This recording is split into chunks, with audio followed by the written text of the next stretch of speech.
సింహాసనాసీనుడా అత్యంత ప్రేమామయుడా స్తుతి సింహాసనాసీనుడా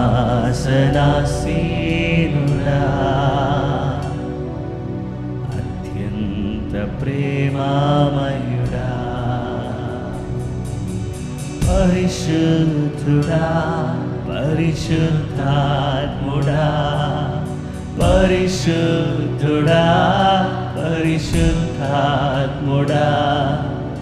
ఆరాధనా నీకే ఆరాధనా నీకే ఆరాధనా నీకే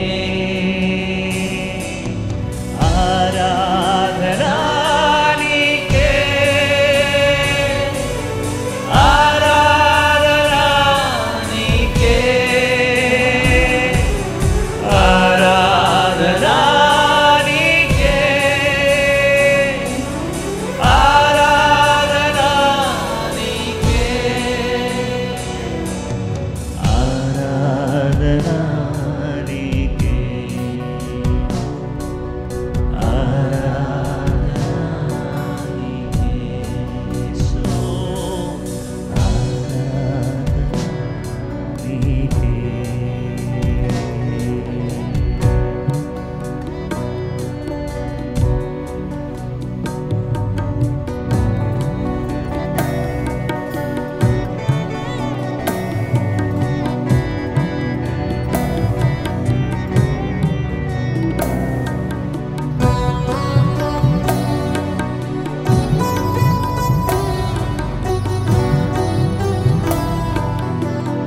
ఆశ్చర్యకరుడా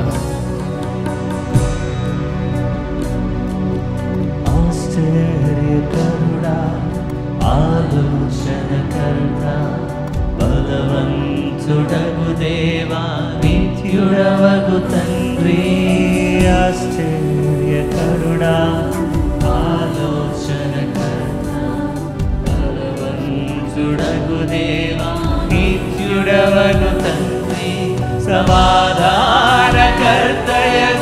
అధిపతి నీవే ఆరాధనా నీకే స్వరమెత్తి సమాధానకర్తయగు అధిపతి నీవే ఆరాధనా నీకే ఆరాధనా నీకే ఆరాధనా నీకే ఆరాధనా నీకే ఆరాధనా నీకే ఆరాధనా ఆరాధనా నీకే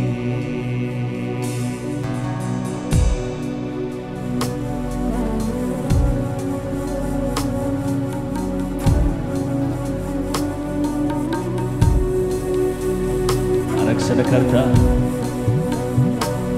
నిన్న నేడు ఏకరీతిగా ఉండి మారని మా దేవా అయ్యా నీకే స్తోత్రం తండ్రి సమీపింపరాని తేజస్సునందు వసించువాడు అయినా సరే నువ్వు నాలో వసించడానికి ఇష్టపడిన దేవా నీకే స్తోత్రం అని దేవుని స్తుతిద్దామా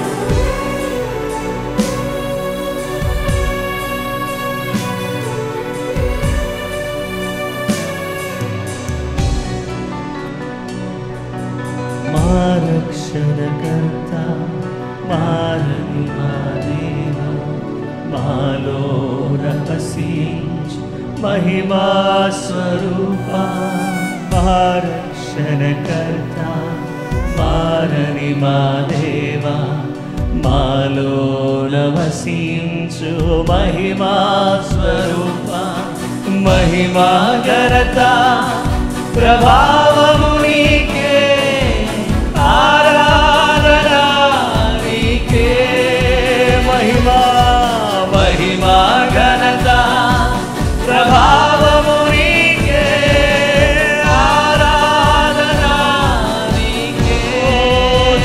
చేతులెత్తి ఆరాధనా నీకే, నా యేసుకే ఆరాధనా నీకే,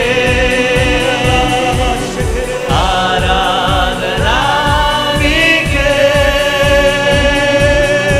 ఆరాధనా నీకే,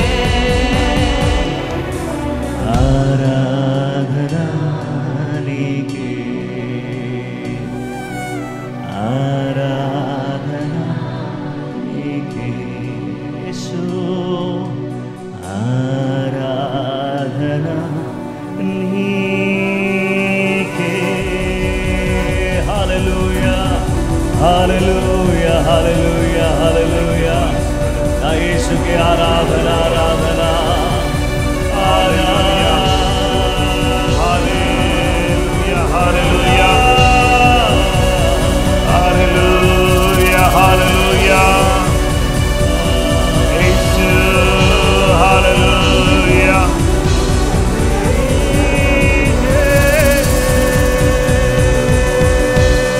హల్లెలూయా.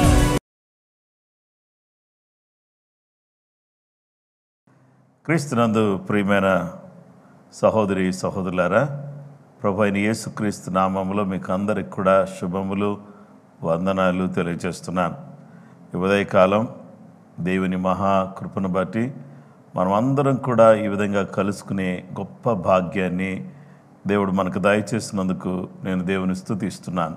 స్పిరిచువల్ హౌస్, ఆత్మీయ గృహము అనే ఈ యొక్క అంశం మనం ధ్యానం చేయబోతున్నాం.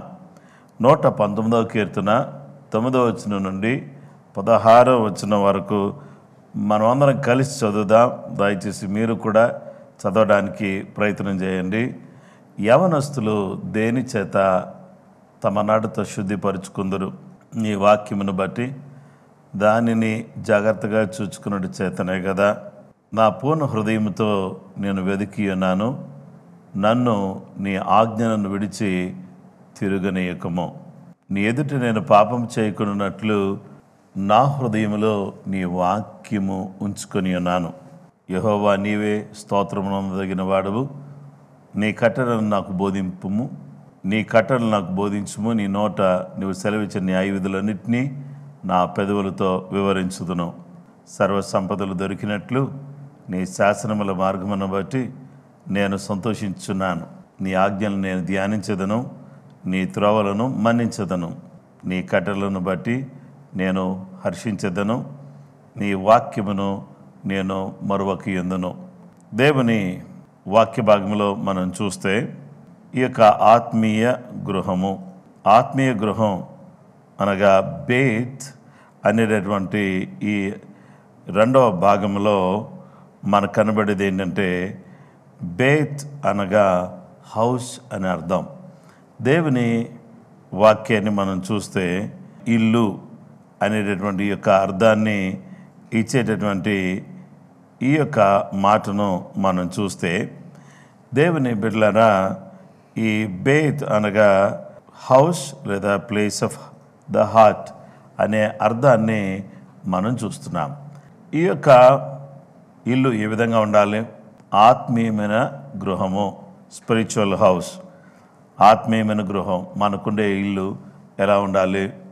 చాలాసార్లు ఇంటిని గురించి చాలా విషయాలు మనం చాలా ఇళ్లను గురించి చెప్పుకుంటారు. అబ్బో, అది చాలా ధనిక గృహము, చాలా డబ్బున్న వాళ్ళ ఇల్లు అని అంటారు. బాగా డబ్బున్న వాళ్ళ ఇల్లు అని చెప్పేసి అని డబ్బులున్న వాళ్ళని ఇంటిని డబ్బున్న వాళ్ళ ఇల్లు, గొప్ప వాళ్ళ ఇల్లు అని చెప్పేసి అని అంటారు. ఆ తర్వాత మరొక రకమైన ఇల్లు ఏంటంటే అది పాడుబడిపోయిన ఇల్లు అని అంటారు. మరొక రకమైన ఇల్లు ఏదంటే దయ్యాలు ఉండే ఇల్లు అంటారు. అలాగే ఆ ఇంట్లో ఎప్పుడూ కూడా ఏదో ఒక శబ్దాలు వస్తూ ఉంటాయి అని అంటారు. కొన్ని ఇళ్లను గురించి మనం చూస్తే ఆ ఇల్లు ఎప్పుడు కూడా దాంట్లో ఎప్పుడు కూడా ప్రార్థన జరుగుతూనే ఉంటుందండి, ఎప్పుడు వాళ్ళు ప్రార్థన చేస్తూనే ఉంటారు అని అంటారు. కాబట్టి దేవుని బిడ్డలారా, ఈరోజు మన ఇల్లు ఏ విధంగా ఉండాలి? మన ఇల్లు ఎవరికి నివాసంగా ఉండాలి అని అంటే, జీవము గల దేవుని వాక్యం, దేవుడు నివసించేటటువంటి గృహంగా మన గృహం ఉండాలి. అలా ఉండాలి అని అంటే మొదటిగా మన గృహంలో ఏముండాలంటే ధ్యానం ఉండాలి. ధ్యానం, దేవుని వాక్య ధ్యానం మన ఇంట్లో ఉండడం అనేది చాలా చాలా ప్రాముఖ్యమైనది. 119వ కీర్తన 15వ వచనంలో, నీ ఆజ్ఞలు నేను ధ్యానించదను, నీ త్రోవలను మన్నించదను. నీ ఆజ్ఞలను నేను ధ్యానించదను, నీ త్రోవలను మన్నించదను అని 119వ కీర్తన 15వ వచనాన్ని మనం చూడవచ్చు. నీ ఆజ్ఞలను నేను ధ్యానించదను, నీ త్రోవలను మన్నించదను. దేవుని బిడ్డలారా, I will meditate on your precepts and contemplate your వేస్. నేను నీ వాక్యాన్ని ధ్యానిస్తున్నాను, అయితే అందుకనే నేను నీ మార్గాలను గురించి ఆలోచన చేస్తున్నాను, నీ మార్గాలను గురించి నేను తలుస్తున్నాను, నీ మార్గాలను నేను గౌరవిస్తాను. దేవుని వాక్య భాగంలో మనం చూస్తే, ఎప్పుడైతే ఒక వ్యక్తి దేవుని వాక్యాన్ని ధ్యానం చేస్తాడో అప్పుడు ఏం జరుగుతుందంటే, ప్రజలు ఈ దేవుని వాక్యాన్ని ధ్యానించేటప్పుడు ఈ దేవుని వాక్యాన్ని ధ్యానించినప్పుడు ఏం జరుగుతుంది అంటే, ఎప్పుడు దేవుని వాక్యం ధ్యానించినా దీన్ని ధ్యానించినప్పుడు దేవుని మార్గాలు మనకు తెలియపరచబడతాయి. దేవుని మార్గాలు ఎప్పుడైతే మనకు తెలియపరచబడ్డాయో అప్పుడు ఏం జరుగుతుందంటే, మనం అందరం కూడా దేవుని మార్గాలు తెలుసుకుని ఆ మార్గాలను మనం అనుసరిస్తూ ఆ మార్గాలను బట్టి నిరంతరం దేవుని స్తుతించి దేవుని గణపరిచేటటువంటి వాళ్ళుగా మనం ఉండడానికి వీలు కలుగుతుంది. ఈ వాక్యాన్ని ధ్యానిస్తే, నీటి కాలువలో ఎవరైనా నాటబడినదై ఆకువాడకు తన కాలు మందు ఫలమిచ్చే చెట్టు వలె ఉంటారు, ధ్యానించే వాళ్ళు ఫలమిచ్చే చెట్టులాగా ఉంటారని 1వ కీర్తన 2-3 వచనాలు, వాళ్ళు చేసేదంతా సఫలమవుతుందని వాక్యం మనం చూస్తున్నాం కదా. కాబట్టి మన ఇంటిలో ఎప్పుడు కూడా దేవుని వాక్యాన్ని ధ్యానం చేసేటటువంటి గృహంగా మన గృహం ఉండాలి. వాక్యం ధ్యానిస్తే, ఆ వాక్యం ధ్యానించడం ద్వారా ఏం జరుగుతుందంటే మన హృదయంలోకి ఆ వాక్యం వెళుతుంది. 119వ కీర్తన 11వ వచనంలో, నీ ఎదుట నేను పాపం చేయకున్నట్లు నా హృదయంలో నీ వాక్యమును ఉంచుకుని ఉన్నాను. కాబట్టి నీ ఎదుట నేను పాపం చేయకుండా ఉండాలంటే, క్రైస్తవ గృహాల్లో వాక్యం ఎందుకు ఉంటుందంటే, బైబిల్ ఎందుకు చదువుతామంటే, మనం ఎందుకు ధ్యానిస్తామంటే, ఆ ధ్యానం ద్వారా దేవుని మార్గాలు మనకు తెలుస్తాయి. ఆ మార్గాల్లో నడుచుకోవడానికి మనకు వీలు కలుగుతుంది. మనము దుష్టుల మార్గంలో, పాపుల మార్గంలో, అపహాస్కుల మార్గంలో నడిచే వాళ్ళగా ఉండం. వాక్య ధ్యానం వల్ల దేవుని మార్గం మనకు బయలుపరచబడుతుంది. ఆ తర్వాత వాక్య ధ్యానం వల్ల ఆ వాక్యం మన హృదయంలో ఉండడాన్ని బట్టి మనం దేవుని ఎదుట పాపం చేయకుండా పవిత్రమైన జీవితం జీవించడానికి ధ్యానమే సహకరిస్తుంది. కాబట్టి ధ్యానం లేకపోతే మన జీవితం ఏమవుతుందంటే, ధ్యానము లేని జీవితం గమ్యము లేని జీవితం, ధ్యానము గల జీవితం ధన్య జీవితం. కాబట్టి ధన్య జీవితం కావాలా, లేకపోతే గమ్యం లేని జీవితం కావాలా అని అంటే, ధ్యానం మనల్ని సరియైన గమ్యానికి చేరుస్తుంది. గమ్యము లేని వాళ్ళగా ఉన్న మనల్ని సరియైన దిశకు మనం నడిపించేదిగా, మనం చేరవలసిన రేవుకు చేరే వాళ్ళగా ధ్యానం మనకు సహాయం చేస్తుంది. అందుకనే మీకు అందరికీ ప్రేమతో రిక్వెస్ట్ చేసి చెప్తున్నాను, ఏమంటే తప్పకుండా మీరు దేవుని వాక్యాన్ని చదవడానికి మీరు కొంత సమయాన్ని కేటాయించాల్సిందని ప్రేమతో మీకు మనవి చేస్తున్నాను. దేవుని వాక్యాన్ని ఒకవేళ మనం ధ్యానించకపోతే మన జీవితంలో పాపం పెరిగిపోతుంది. పాపం పెరిగిపోతే ప్రమాదం అండి. పాపం చేయకుండా ఉంటేనే మంచిది. దేవుని వాక్యం ధ్యానించకపోతే, మన ముఖం ఒకవేళ అద్దంలో చూసుకోకపోతే, ప్రతిరోజు కూడా అద్దంలో చూడకపోతే, ప్రతి సమయంలో మనం అద్దంలో చూడకపోతే మన ముఖం అది భయంకరంగా ఉంటుంది. అద్దంలో చూసినప్పుడు సరి చేసుకుంటాం. అలాగే దేవుని వాక్యమైన అద్దంలో మనం ప్రతిదినం కూడా మనం చూసుకుంటే, మనం చదువుకుంటే, మనం ధ్యానం చేస్తే మన జీవితం పవిత్రంగా పరిశుద్ధంగా ఉండేటటువంటి అవకాశం ఉంది. అందుకనే దేవుని వాక్యం చెప్పే మాట ఏంటంటే, వాక్య ధ్యానం మనల్ని పాపం చేయకుండా చేస్తుంది, గమ్యానికి చేరుస్తుంది, సఫలులుగా చేస్తుంది. వాక్య ధ్యానం మనల్ని ఏం చేస్తుందంటే శుద్ధి చేస్తుంది.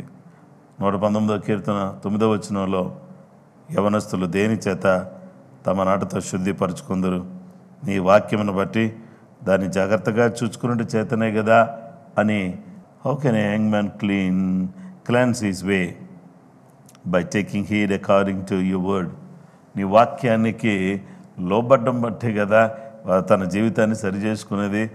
మరొకసారి మిమ్మల్ని మీరు ధ్యానం మీద మీ మనసును లగ్నం చేయాలని ప్రభు పేరట నేను మీకు మనవి చేస్తున్నాను. ఏమండి, ధ్యానం చేస్తే ఇన్ని లాభాలు ఉన్నప్పుడు ఏది మనం సఫలులమవుతాము. ఆ తర్వాత ధ్యానం చేస్తే పాపానికి దూరంగా ఉండగలుగుతాం, గమ్యం చేరుకోగలుగుతాం, దేవుని మార్గాలు ఎరిగిన వారమై ఉంటాం. ధ్యానం చేయటం ద్వారా మనము శుద్ధి చేయబడతాం. ఆ తర్వాత ధ్యానం చేయటం ద్వారా ఏం జరుగుతుంది? వాక్య ధ్యానం మనకు గొప్ప ధైర్యం కలుగుతుంది అన్నమాట. దేవుని వాక్యాన్ని ధ్యానించినప్పుడు మనకు క్రొవ్వు మెదడు దొరికినట్టుగా తృప్తి కలుగుతుంది. నా నోటి మాటలు, నా హృదయ ధ్యానము నీ దృష్టికి అంగీకారములగునుగాక. ఇవేవో చెడ్డ తలంపులు, చెడ్డ ఆలోచనలు నీ మనసును కంప్లీట్గా ఆక్యుపై చేసుకుని నీవు ఎంత దేవుని వాక్యం వింటున్నా ఆ ఈవిల్ థాట్స్ ఉన్నాయి చూసారా, అవి మనసులో బాగా పేరుకుపోయి అసలు నీకు ఈ వాక్యమే చెవుల్లోకి వెళ్లకుండా చెవుల్లో ఏదో అడ్డుగా తగులుతుంది అన్నట్టుగా వాక్యం లోపలికి వెళ్లకుండా, హృదయంలోకి చేరకుండా, మనసులోకి వెళ్లకుండా అసలు ఈ వాక్యం అనేది ఒక మృతమైన స్థితిలోకి చేరుకున్నటువంటి విశ్వాసుల జీవితం అది తిరిగి మరలా ఫలభరితంగా మారాలి అని అంటే తప్పకుండా దేవుని వాక్యాన్ని ధ్యానించాలి. మన ఇంటిలో మన ఇల్లు, మన గృహం ఆత్మీయ గృహంగా ఉండాలంటే మన ఇంటిలో, మన జీవితంలో, మన హృదయంలో మన దేవుని వాక్యాన్ని నిరంతరం ధ్యానించేవారిగా ఉండాలి. ఆత్మీయమైన గృహంగా మనం నివసిస్తున్న గృహము ఉండాలి. మనము ఈ బాడీ ఉంది చూసారా, ఇది కూడా స్పిరిచువల్ హౌస్ లాగా ఉండాలి. ఇది ఈవిల్ హౌస్ లాగా ఉండకూడదు. దుష్టుని యొక్క ఇల్లుగా ఇది ఉండకూడదు.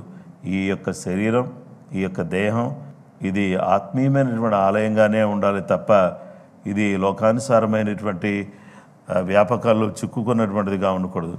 నీ కళ్ళును దేవునికి సమర్పించుకుని, నీ చెవులను దేవునికి అంకితం చేసి, నీ నోటిని దేవునికి సమర్పించుకుని, నీ సర్వ శరీరాన్ని, సర్వ అవయవాలను సజీవంగా దేవునికి సమర్పించుకుని, దేవునికి ఒక ఆత్మీయమైనటువంటి గృహంగా నీవు ఉండాలని, నేను ఉండాలని, మనమందరం ఉండాలని ప్రభు కోరుతున్నాడు. కాబట్టి ధ్యానం ఏం చేస్తుందంటే మనల్ని ఇంకొక మెట్టుకు మనల్ని ఎదిగేటట్టుగా, ఎక్కేటట్టుగా చేస్తుంది. ఆ మెట్టు ఏంటి అని అంటే ధ్యానం. ఆత్మీయమైన గృహంలో ధ్యానం ఉండాలి. రెండవది హర్షించుట, డిలైట్. ఈ యొక్క హర్షించుట, ఆనందించుట, సంతోషించుట, ఉల్లసించుట, ఇవన్నీ కూడా ఉల్లాసం మనకు ఉండాలి, ఆనందం మనకు ఉండాలి, సంతోషం మనకు ఉండాలి, గొప్ప ఆశీర్వాదం, దీవెన ఇవన్నీ మనకు ఉండాలి. అయితే మనందరం కూడా ఏం చేయాలో తెలుసా? ఇవన్నీ మనకు ఉండాలంటే నా మట్టుకు నేను, మీ మట్టుకు మీరు, ఎవరి మట్టుకు వాళ్ళు ఏం చేయాలో తెలుసా అండి? ఎవరి మట్టుకు వాళ్ళు చేయాల్సిన అత్యంత ప్రాముఖ్యమైనటువంటి పని ఏంటో తెలుసా? మనందరం కూడా దేవుని మహిమార్థమై దేవుని సన్నిధిలో దేవుని బిడ్డలారా వాక్య ధ్యానం ద్వారా మనందరం కూడా ఆనందించాలి. 119వ కీర్తన 16వ వచనం చూద్దామా? నీ కట్టడలను బట్టి నేను హర్షించెదను, నీ కట్టడలను బట్టి నేను హర్షించెదను, నీ వాక్యమును నేను మరువక యుందును. నీ కట్టడలను నేనేం చేస్తున్నానంటే నేను వాటిని బట్టి నేను హర్షిస్తున్నాను. ఎంత చక్కటి మాటలు చెప్పావు ప్రభువా. మరి మేము చక్కగా జీవించడానికి, మంచి జీవితం జీవించడానికి, ఒక మర్యాదపూర్వకమైన జీవితం జీవించడానికి, ఒక హుందాగా బ్రతకడానికి, ఒక గౌరవప్రదమైన జీవితం జీవించడానికి, ఒక ఆత్మీయమైన జీవితం జీవించడానికి మీరు చక్కటి కట్టడలను ఇచ్చారు. ఇదిగో ఈ కట్టడలు ఉన్నాయి కదా, ఈ వాక్యాలు ఉన్నాయి కదా, వీటిని బట్టి నేనేం చేస్తానంటే నేను ఆనందిస్తున్నాను. నీ వాక్యమును నేను మరువకు యుందును. మరి నేను ధ్యానిస్తున్నాను కదా, దివరాత్రులు యెహోవా ధర్మశాస్త్రమునందు ఆనందించుచు దేవుని ధర్మశాస్త్రంలో ఆనందించాలి. వాక్యం చదవమంటే ఏడుస్తూ చదివితే కాదు. మొన్న సామెతల గ్రంథం చదవమని యవనస్తులందరూ కూడా చెప్పాను. ఆ గ్రంథం చదవమంటే చాలామంది చదివారు. అసలు కొంతమంది అసలు పట్టించుకోలేదు, అసలు చదవలేదు. ఎందుకంటే వాళ్ళు చదివే అలవాట్లేదు, వాళ్ళకి వాక్యం చదివే అలవాట్లేదు. వాక్యం చదివే అలవాటు లేనటువంటి వాళ్ళు నేను మీకు ఎలా చెప్పాలి అంటే, వాక్యం మీరు చదవట్లేదంటే మీరు బిజినెస్ చేస్తున్నారా? మీ బిజినెస్లో మీకు సక్సెస్ ఉండదు. మీరు ఒకవేళ స్టూడెంట్గా ఉన్నారా? మీరు ఎట్టి పరిస్థితుల్లో కూడా మీరు రాణించలేరు చదువులో. ఒకవేళ మీరు ఒక గృహిణిగా ఉన్నారా? మీ ఇంట్లో ఎప్పుడూ సమస్యలే ఉంటాయి. ఎందుకో తెలుసా? వాక్యం లేదు అక్కడ. ఆ తర్వాత మీరు ఒక ప్రభుత్వ ఉద్యోగిగా ఉన్నారా? అయితే ప్రభుత్వ ఉద్యోగిగా మీరు ఉండొచ్చు, కానీ విషయం ఏంటో తెలుసా? మీరు ఎప్పుడు ఉద్యోగం చేస్తున్నా మీకు సంతోషం లేకుండా ఎప్పుడు ఏడుస్తూనే ఉద్యోగం చేస్తూ ఉంటారు. ఒకవేళ మీ దగ్గర డబ్బులు ఉంటే సంతోషం ఉంటుందా అనుకుంటున్నారా? ఉండదు. దానివల్ల మీకు ఇంకా దుఃఖం అధికం అవడమే తప్ప ఆనందం ఉండదు. అసలైన సంతోషం, ఆత్మీయమైనటువంటి సంతోషం, ఆత్మీయమైనటువంటి గృహంలో ఏముండాలంటే వాక్య ధ్యానం ఉండాలి. ఆ వాక్యాన్ని బట్టి మీరు సంతోషిస్తే మీ బిజినెస్, వాక్యాన్ని మీరు చదువుతున్నారనుకో, వాక్యాన్ని బాగా ధ్యానిస్తున్నారనుకో, వాక్యాన్ని బట్టి మీరు సంతోషించగలుగుతారు. ఎప్పుడైతే మీరు సంతోషంగా ఉంటారో మీరు మీ సంసారం బాగుంటుంది, మీ చదువు బాగుంటుంది, మీకు ఆరోగ్యం బాగుంటుంది, మీ మనసు ఉల్లాసంగా ఉంటుంది, మీ శరీరం ఉత్తేజంగా ఉంటుంది, మీరు చేసే పనులు, మనం చేసే పనులు అన్నీ కూడా సఫలమవుతాయి. కాబట్టి ఇది ఈ బేసిక్ ప్రిన్సిపల్ అనేది ఉందో చూసారు, ఈ ప్రాథమిక సూత్రం. ఈ సూత్రాన్ని మనం అనుసరించకుండా మనకేదో జరిగిపోవాలి అని నేను అనుకుంటే కాదు. ఒకప్పుడు క్రైస్తవ జీవితం ఎంతో ఆత్మీయంగా ప్రతి నిత్యం కూడా వాక్యం చదువుతూ భయంతో, భక్తితో, విశ్వాసంతో జీవించేవాళ్ళు ఈరోజు అసలు బైబిల్ దగ్గరికే రారు, బైబిలే చదవరు. వాళ్ళు బైబిల్ తీసి ఎన్ని రోజులైందో ఏమో తెలియదు. మీలో ఒకవేళ నేను చెప్తున్నప్పుడు ఈ మాటలు వింటున్నారు కదా, మీరు కూడా అలాగే ఉన్నారేమో నాకు తెలీదు. ఎందుకంటే ఏదో చిన్న ప్రార్థన చేసుకోవాలి, అది కూడా ఏదో మొక్కుబడిగా చేయాలన్నట్టుగా ఏదో చిన్న ప్రార్థన చేసుకోవాలి, వెళ్ళిపోవాలి. అయితే నీకెక్కడ కూడా ఆనందం కలగదు. దేవుని వాక్యాన్ని బట్టి నువ్వేం చేయాలంటే, నీ కట్టడలను బట్టి నేను హర్షించదను. ఎస్, నీ కట్టడలను బట్టి నేను సంతోషిస్తాను. నీ వాక్యమును నేను మరువను, నీ వాక్యం నేను మరువక యుందును. దేవుని వాక్యం మరువకుండా ఉండాలంటే పదే పదే పదే పదే పదే పదే దాన్ని ఆలోచన చేస్తూ ధ్యానిస్తూ ఉంటే తప్పకుండా రోజుకొక వాక్యాన్ని కనీసం మేము ఏదో ఒక వాక్యాన్ని మీ దగ్గర పంపిస్తున్నాం. అది చూసి చూడనట్టుగా అసలు ఓపెన్ చేయరు కొంతమంది. అయితే మీకు అందరూ రిక్వెస్ట్ చేశారు, వారానికి రోజుకొక వాక్యం మీరు ఆ పంపించే వాక్యం కనీసం కంటెక్ట్ చేస్తే, వారానికి 7 వాక్యాలు కంటెక్ట్ చేస్తే, అలాగా ఒక కంటెక్ట్ చేసిన వాక్యం ఈరోజు పంపించే వాక్యం ఉంది చూసారా, మీ సెల్ ఫోన్లో వాట్సాప్లో పంపిస్తా ఉన్నాం. అయితే ఆ పంపించిన వాక్యాన్ని మీరు ఒకవేళ చదవటం ప్రారంభించారనుకో, అంటే బైబిల్ చదవద్దని కాదు, ఆ వాక్యాన్ని కంటెక్ట్ చేయండి, బైబిల్ చదవండి. అయితే ఇలా చేయటం ద్వారా ఏం జరుగుతుందంటే, కొన్ని రోజులకి బైబిల్లో ఉన్న వాక్యాలని మీ నోట్లో ఉంటాయి, మీ మనసులో ఉంటాయి, మీ నోట్లో ఉంటాయి. మరి వాటిని బట్టి నీకేం కలుగుతుంది అంటే సంతోషం, ఆనందం కలుగుతుంది. కాబట్టి అందుకనే ఇక్కడ కీర్తనాకారుడు నాకు బాగా నచ్చిన మాట ఏంటంటే 119:14 చక్కగా అన్నాడు, సర్వ సంపదలు దొరికినట్లు నీ శాసనముల మార్గములను బట్టి నేను సంతోషించుచున్నాను. నాకేమనిపిస్తుందంటే, లోకంలో ఉన్న సంపదలన్నీ దొరికినట్లు నీ శాసనముల మార్గములను బట్టి నేను సంతోషిస్తున్నాను. ఇప్పుడు వాక్యం వింటున్నారు కదా, వాక్యం వినేవాళ్ళు కొంతమంది నిద్రపోతూ, కొంతమంది ఏడుస్తూ, కొంతమంది అన్నట్టుగా, కొంతమందికి ఏంటంటే అబ్బా ఎప్పుడు వాక్యం అయిపోద్దా అన్నట్టుగా వింటాం. ఇవన్నీ కూడా సరైనవి కాదు. నీకు ఏ విధంగా అంటే, వాక్యం వింటున్నప్పుడు అసలు ఈ లోకంలో సర్వసంపదలన్నీ నాకు దొరికినట్లు నీ శాసనముల మార్గములను బట్టి నేను సంతోషించుచున్నాను. నేను సంతోషిస్తున్నాను, నీ శాసనాల మార్గాలు, నీ యొక్క సర్వసంపదలు దొరికినట్లు నీ వాక్యాన్ని బట్టి నేను సంతోషిస్తున్నాను అని కీర్తనాకారుడు అంటున్నాడు. మరి మీరు ఈరోజు వాక్యం విన్నారు కదా, ఎస్, పాస్టర్ గారు ఎంత చక్కటి వాక్యం చెప్తున్నారండి, మాకు ఈ ఉదయకాలం ఇంత మంచి వర్తమానాన్ని మాకు అందిస్తున్నందుకు మీకు కృతజ్ఞతలు అని నాకు చెప్పకపోయినా, దేవుడు మీ దగ్గరికి ఈ వాక్యాన్ని తీసుకొస్తున్నటువంటి ఈ వాక్యాన్ని బట్టి మీరెంతో సంతోషంగా ఆనందంగా రెస్పాండ్ అవుతూ, దేవా నీ వాక్యం నాకు దొరికినప్పుడు సర్వసంపదలు దొరికినాయి అన్నంత సంతోషంతో నీ వాక్యాన్ని బట్టి నేను హర్షిస్తాను, సంతోషపడతాను అని చెప్పాల్సినటువంటి వారిగా మనమున్నాం. కాబట్టి యెహోవా మహిమ నిత్యము ఉండునుగాక. ఆయన తన క్రియలను చూసి ఆనందించే దేవుడు. దేవుడు తన మాటలను బట్టి తన క్రియలను బట్టి ఆనందించే దేవుడు. కాబట్టి ఇప్పుడు మనమందరం కూడా హర్షించాలి. అంటే ఆత్మీయమైనటువంటి గృహంలో దేన్ని బట్టి ఆనందం ఉండాలంటే మనకున్న వస్తు వాహనాలను బట్టి కాదు. మనం ఆనందించాల్సింది దేన్ని బట్టి ఆనందించాలంటే ఒక్కటే. మనం ఆనందించడానికి ఒక్క కారణం ఉంది. ఆ ఒక్క కారణం ఏంటంటే దేవుడు గొప్ప రక్షణ మనకి ఇచ్చాడు. చెప్పనశక్యమైన మహిమాయుక్తమైన సంతోషాన్ని దేవుడు మన గుండెల్లో పెట్టాడు. ఈ గొప్ప సంతోషం, ఈ నెవర్ ఎండింగ్ జాయ్ అనేది అసలు అంతమలేని ఆనందం. ఈ ఆనందం రక్షణ ఆనందం. ఈ ఆనందాన్ని కాపాడుకుంటూ ఆనందిస్తూ ఆత్మ సంబంధమైనటువంటి గృహంగా, ఇల్లుగా, ఒక చక్కటి గృహంగా మన ఇల్లు ఉండాలి, మన జీవితం ఉండాలి, మన హృదయం ఉండాలి, మనం ఉండాలి, మన ఇల్లు ఉండాలి. ఆత్మీయమైన గృహంలో ధ్యానం ఉంటుంది. ఆత్మీయమైనటువంటి గృహంలో ఇక రెండవది ఏముంటుందంటే ఆనందం ఉంటుంది, హర్షించేవారుగా ఉంటారు. ఇక ఆత్మీయమైనటువంటి గృహంలో మూడవది డిక్లేర్, ప్రకటించుట. చూడండి 119వ కీర్తన 12, 13 వచనాలు మనం చూద్దాం. యెహోవా నీవే స్తోత్రమునందదగిన వాడము, నీ కట్టడలు నాకు బోధించు, నీ నోట నీవు సెలవిచ్చిన న్యాయ విధులన్నిటినీ నా పెదవులతో వివరించుదును. యెహోవా నీవే ఆరాధ్య దైవం, నీ నియమాలను నాకు బోధించు. దయచేసి ఈ మాటలు చాలా జాగ్రత్తగా అబ్జర్వ్ చేయండి. యెహోవా నీవే ఆరాధ్య దైవం, నీ నియమాలను నాకు బోధించు, నీవు వెల్లడి చేసిన న్యాయ విధులన్నిటినీ నా నోటితో వివరిస్తాను. నీవే నా దేవుడవని నేను డిక్లేర్ చేస్తాను, అంటే వివరిస్తాను.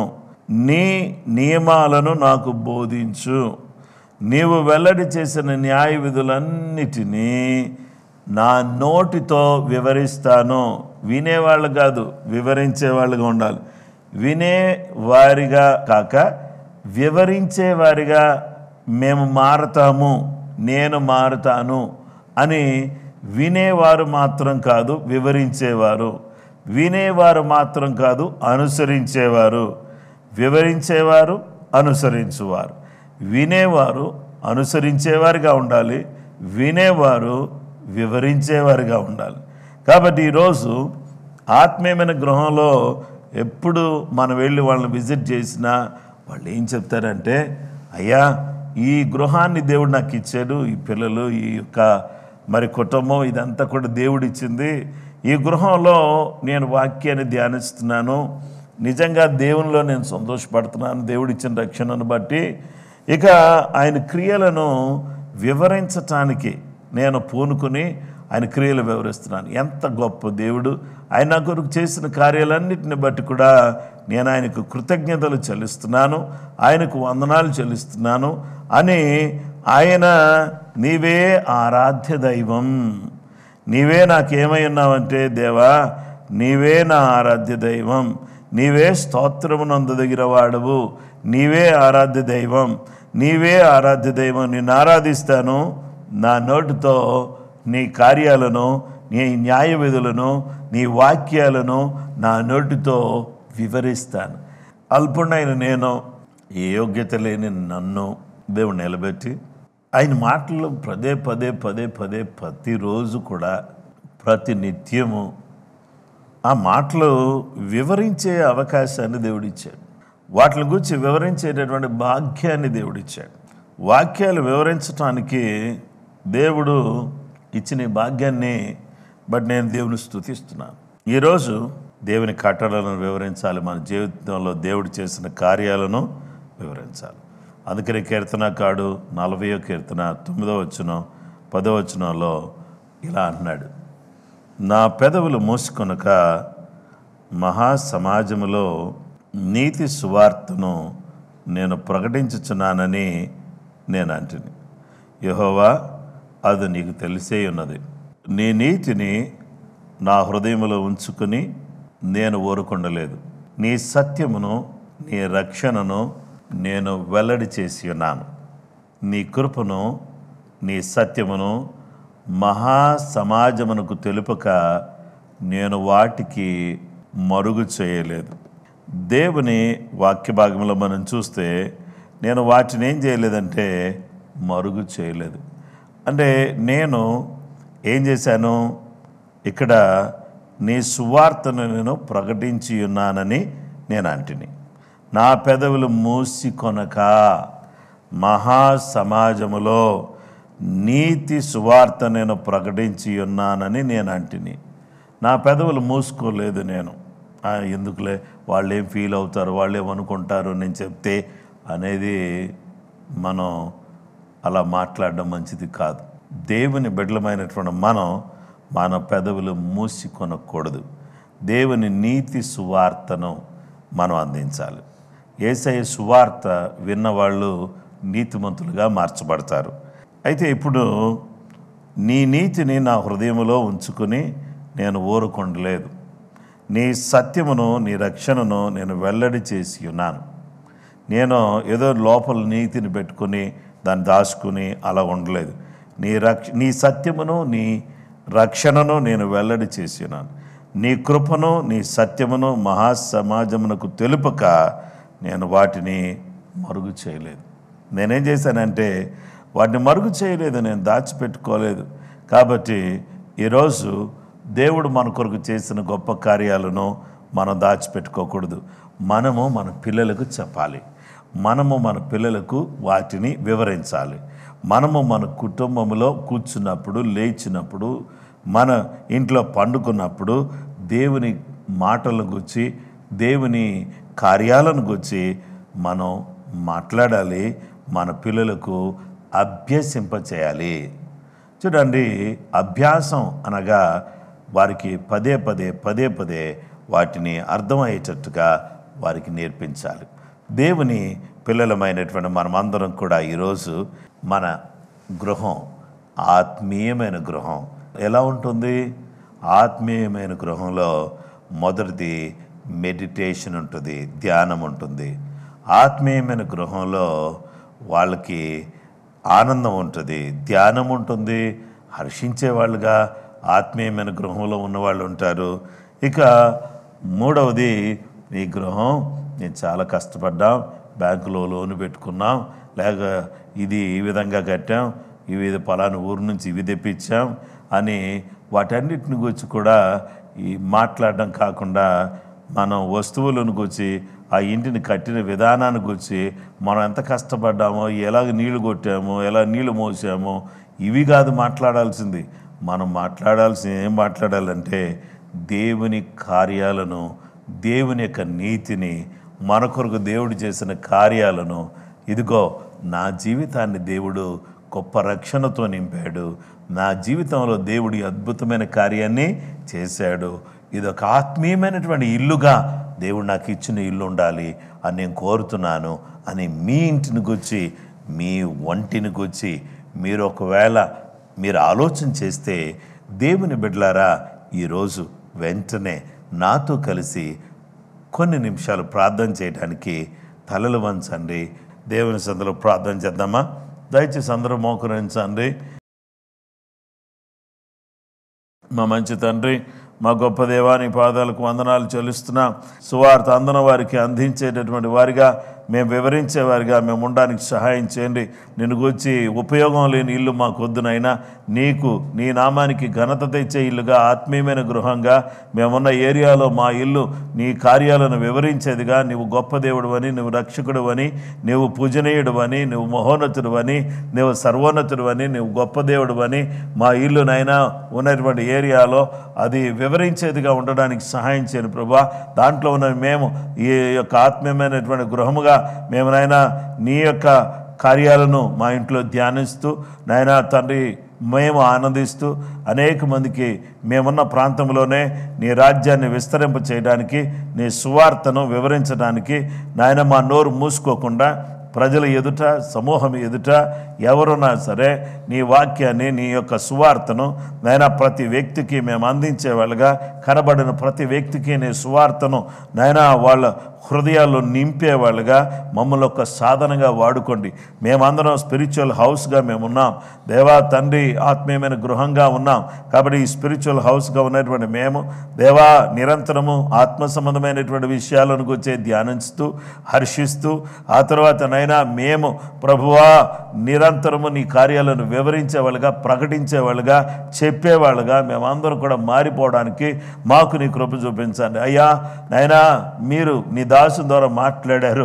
మా బిజినెస్ సక్సెస్ అవ్వాలంటే, మేము చేస్తున్న పనుల్లో మాకు నష్టం కలగకుండా లాభాలు రావాలంటే, మా కుటుంబం బాగుండాలంటే, మా పిల్లలు బాగుండాలంటే, మా జీవితాలు బాగుండాలంటే అయ్యా మేము నాయన కూర్చున్నప్పుడు, నిలబడినప్పుడు, ఎప్పుడైనా నాయన మా పిల్లలకు నీ వాక్యాన్ని నేర్పించేవాళ్ళుగా, అనేక మందికి నీ కార్యాలను వివరించేవాళ్ళుగా, నీ సువార్తను నాయన చెప్పకుండా నోరు మూసుకునే వాళ్ళుగా ఉండకుండా నిరంతరం నాయన ప్రకటించేవాళ్ళుగా నాయన అనేక మందికి నీ సువార్తను తెలియజేసే వాళ్ళకి ఉండడానికి సాయం చేయండి. ఎంతమంది రక్షణ లేకుండా చనిపోతున్నారు ప్రభువా, ఎంతమంది రక్షణ లేకుండా నేను ఎరగకుండా చనిపోతున్నారు, నరకానికి వెళ్ళిపోతున్నారు తండ్రి.